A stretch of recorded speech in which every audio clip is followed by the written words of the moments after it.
Integración psiquedélica, lógicas no ordinarias y retos de la psicoterapia en estados expandidos de conciencia. Mark Beayala, página 276. Abordaje bottom-up y top-down, síntomas y relato. En muchas modalidades terapéuticas se menosprecia el trabajo con los síntomas bajo la asunción de estos son solamente manifestaciones de una problemática inconsciente que constituye el verdadero problema.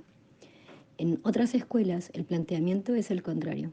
Se desestima cualquier influencia inconsciente y se trabaja solamente en una reeducación comportamental para controlar los síntomas. Profesionales que pertenecen a escuelas transpersonales gestálticas y psicodinámicas suelen enfocar su trabajo de integración desde una perspectiva que podríamos llamar top-down, es decir, desde arriba hacia abajo, tratando de abordar el problema real en vez de los síntomas, con la convicción de que una vez resuelto el conflicto inconsciente, los síntomas desaparecerán. Para ello, proponen un trabajo de atención plena, de autodescubrimiento y de trabajo interno continuado, a menudo basado en terapias experienciales. Con frecuencia, los síntomas son poco tenidos en cuenta y el paciente debe aprender a sostenerlos mientras dura este proceso de introspección, e incluso en muchas ocasiones ni siquiera se espera una desaparición real de los síntomas. Referencia 6. Sirva de ejemplo esa broma psicoanalítica en la que un amigo le pregunta al otro si tras años de psicoanálisis se ha liberado de su neurosis, a lo que el amigo responde, no, pero ahora puedo darte una conferencia de 2 horas acerca de ella. O como dice Viktor Frankl, ser incapaz de ver el bosque de la realidad a causa de los árboles de símbolos e imágenes. Los terapeutas de escuelas cognitivos conductuales proceden de forma contraria. Desestiman los factores etiológicos e inconscientes del problema y se centran en la desactivación de los síntomas mediante procedimientos, muchas veces mecánicos y poco particularizados para cada persona. Podríamos llamar a este abordaje bottom-up o de abajo hacia arriba, aunque en muchas ocasiones tampoco hay una intención de llegar a ningún conocimiento personal o espiritual mayor, puesto que tales dimensiones no son tenidas en cuenta. Los síntomas pueden en ocasiones ser controlados, pero permanece la sensación de no haber crecido ni aprendido demasiado durante el proceso. Ninguno de estos modelos es malo o bueno por sí mismo. Distintos modelos y escuelas pueden ser adecuados para distintas personas y distintos momentos. El paciente debería tener opciones disponibles y poder encontrar un tipo de terapia que se acomode bien a su forma de entender al mundo y al ser humano. No todos los pacientes pretenden salir de un proceso terapéutico con la sensación de haber crecido a nivel espiritual, ni todos pretenden liberarse de sus síntomas de forma inmediata para poder regresar a sus trabajos de oficina lo más rápidamente posible. En el formato de intervención propuesto en este trabajo, asumimos la importancia de cada una de las dimensiones de la integración. Como vimos en el capítulo 2, si pretendemos hacer una psicoterapia integradora de verdad, debemos considerar todos los aspectos implicados en la aparición y el mantenimiento de un problema, y debemos tener una forma de abordar dichas dimensiones en las sesiones de terapia. Que la terapia y el terapeuta se adapten a las necesidades del paciente y no al revés, es uno de los puntos clave en este abordaje particular de terapia. Por ello, vimos en el apartado anterior la necesidad de una buena definición y comprensión del problema y objetivos con los que el paciente acude a la consulta, así como un respeto radical a la visión específica del paciente. Un abordaje comprensivo y completo de la psicoterapia y en particular de la terapia de integración es el trabajo en paralelo de la estrategia bottom-up y top-down, es decir, trabajar tanto desde lo general hacia lo particular como a la inversa. Se trata de realizar una terapia a 2 niveles de profundidad, tanto en las capas consideradas por algunos como más superficiales o síntomas, como en los aspectos más profundos. Por supuesto, estos conceptos de superficialidad y profundidad no son absolutos, y la única definición que nos interesa de ellos es la del propio paciente. El paciente debe tener la sensación y poder contextualizar nuestra intervención con él, de que efectivamente estamos abordando los aspectos que él considera importantes, sean los profundos o los superficiales o ambos.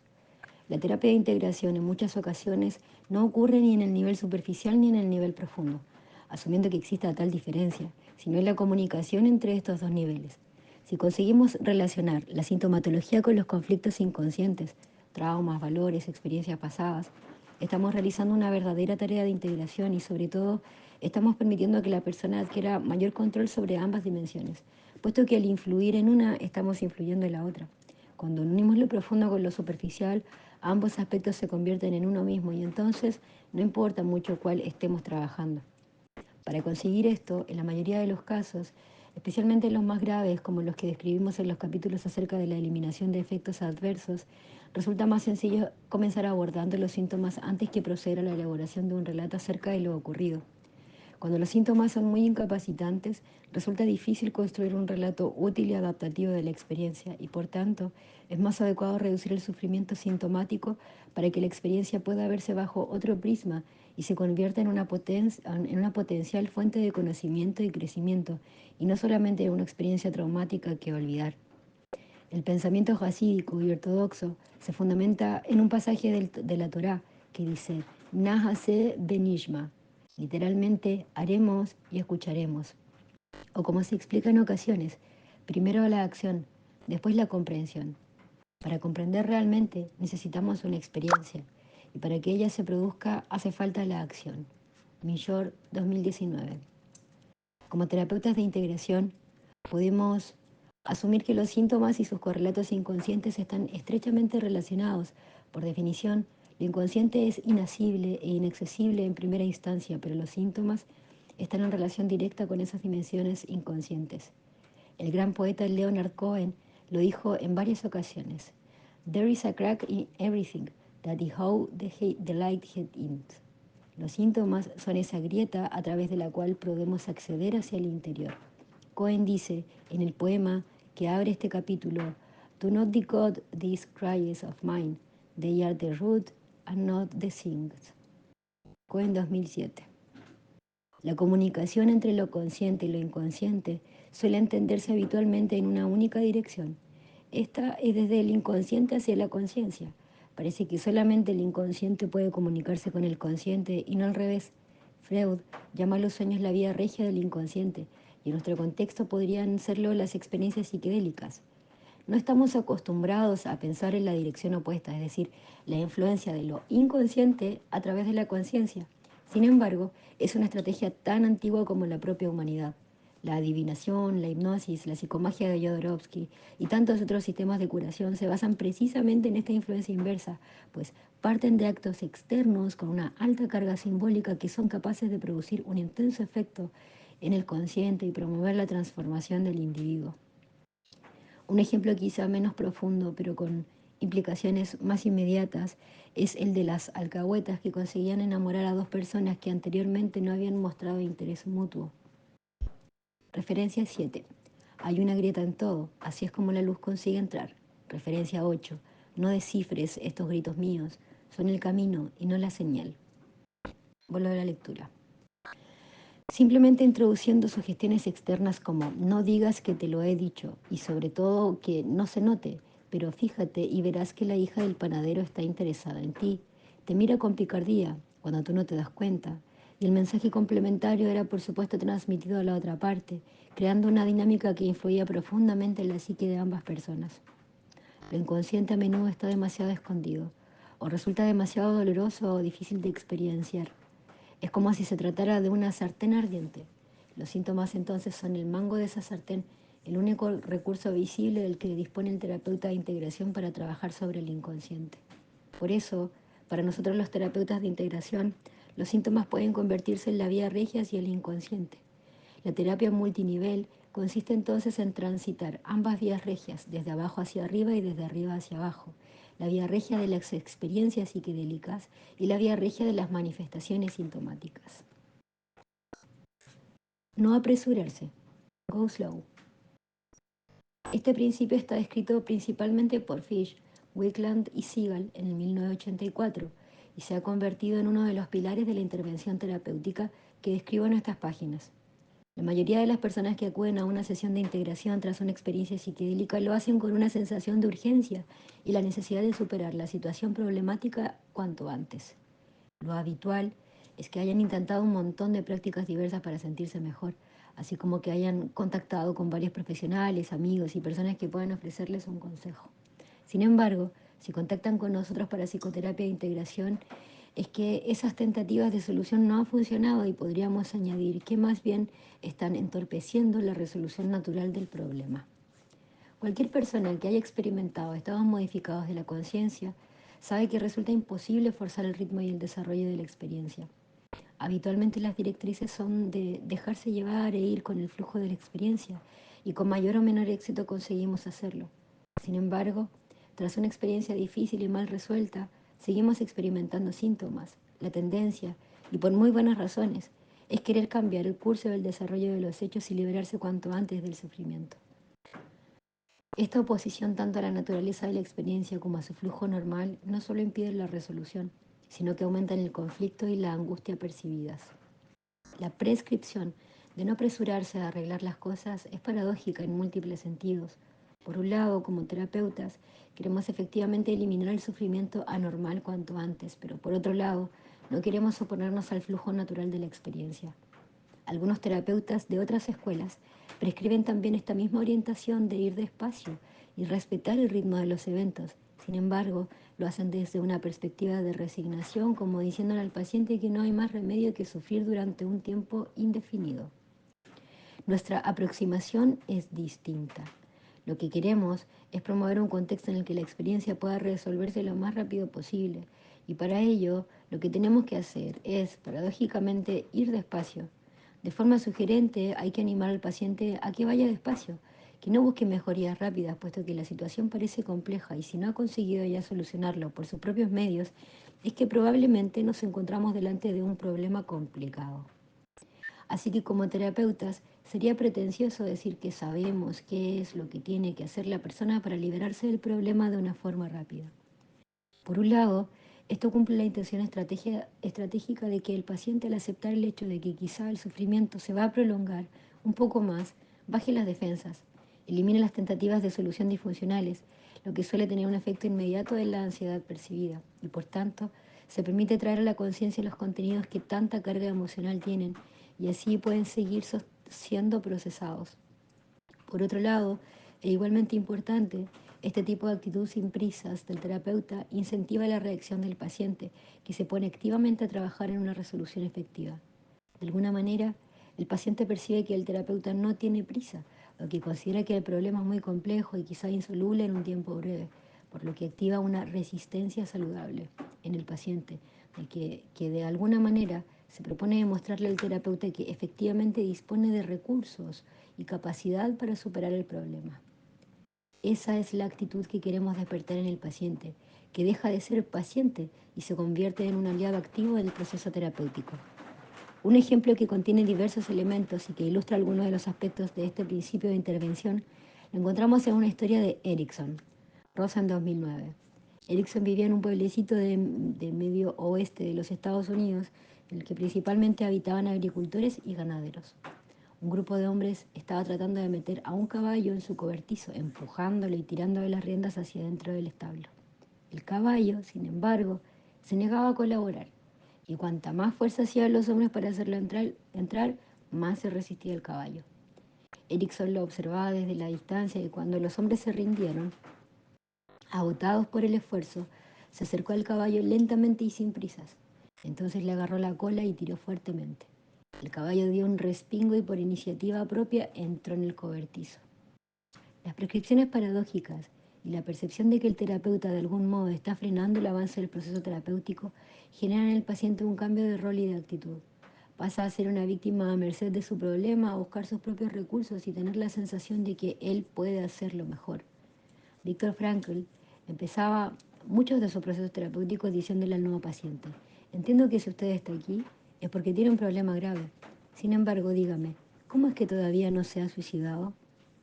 Según Frankl, este abordaje le hacía a la persona darse cuenta de todo aquello que para ella tenía sentido y valía la pena y le recordaba sus fortalezas y capacidad de afrontar situaciones difíciles. El uso del lenguaje, comunicación sugestiva, reestructuraciones y prescripciones paradójicas. Como se podrá comprobar en los apartados siguientes, el tipo de intervenciones propuestas pueden parecer muy paradójicas en comparación con ciertos abordajes terapéuticos. Sin embargo, hemos visto que tales intervenciones no solamente no están en desacuerdo con los fundamentos psicoterapéuticos de la terapia psiquedélica, sino que de hecho siguen en la lógica no ordinaria de las experiencias en estados expandidos de conciencia.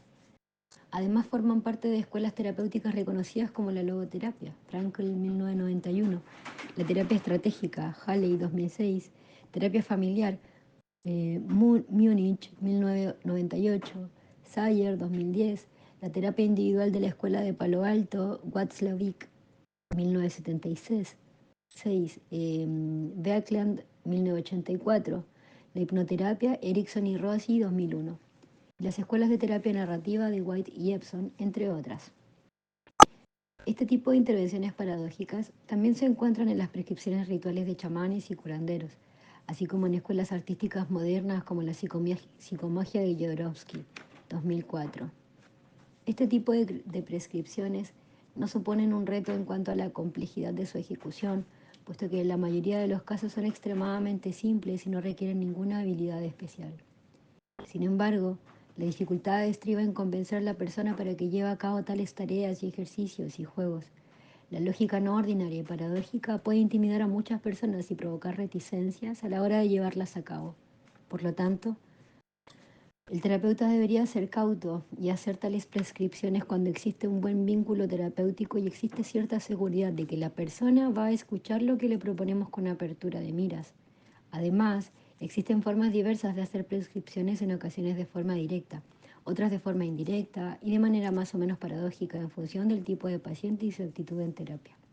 Watzlawick y Nardon, 1992. El éxito de estas prescripciones se basa en el uso consciente del lenguaje. De la misma forma que durante una experiencia psiquedélica cualquier detalle puede estar cargado de significado y relevancia, durante una sesión de terapia de integración, las palabras que utilizamos y todo nuestro lenguaje pueden ser herramientas muy útiles para promover cambios adaptativos. La comunicación durante una sesión de terapia no incluye solamente las palabras utilizadas, sino también el tono de voz, los gestos, las miradas, los silencios, el volumen y la cadencia de nuestro discurso. El lenguaje no verbal resulta tan o más importante que las propias palabras para que nuestras intervenciones surjan efecto o simplemente pasen desapercibidas. Mediante el lenguaje, no solamente prescribimos tareas entre sesiones, sino que durante la misma sesión de terapia estamos realizando una intervención continua. La herramienta principal de la que disponemos los terapeutas en el transcurso de la sesión de la reestructuración y puede realizarse mediante metáforas, imágenes, historietas, ejemplos o historias personales relevantes.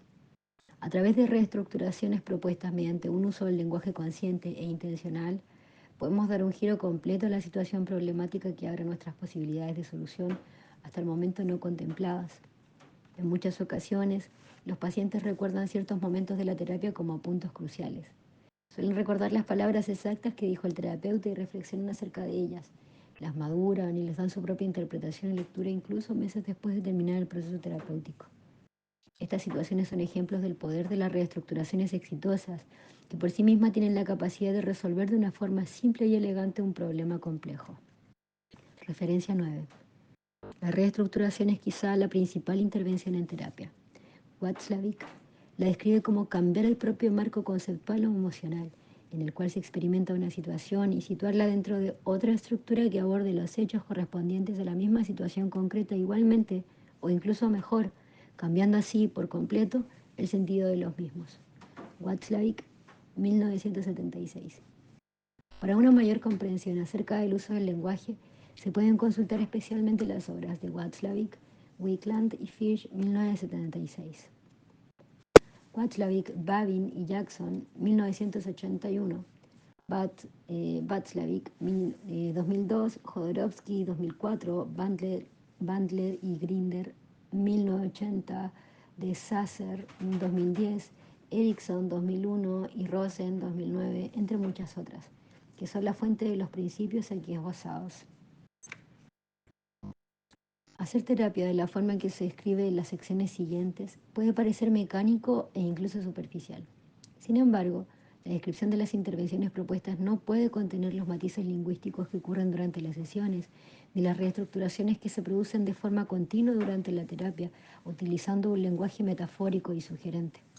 Las intervenciones y la metodología propuesta son simples, pero en muchas ocasiones difíciles de aplicar por parte del terapeuta.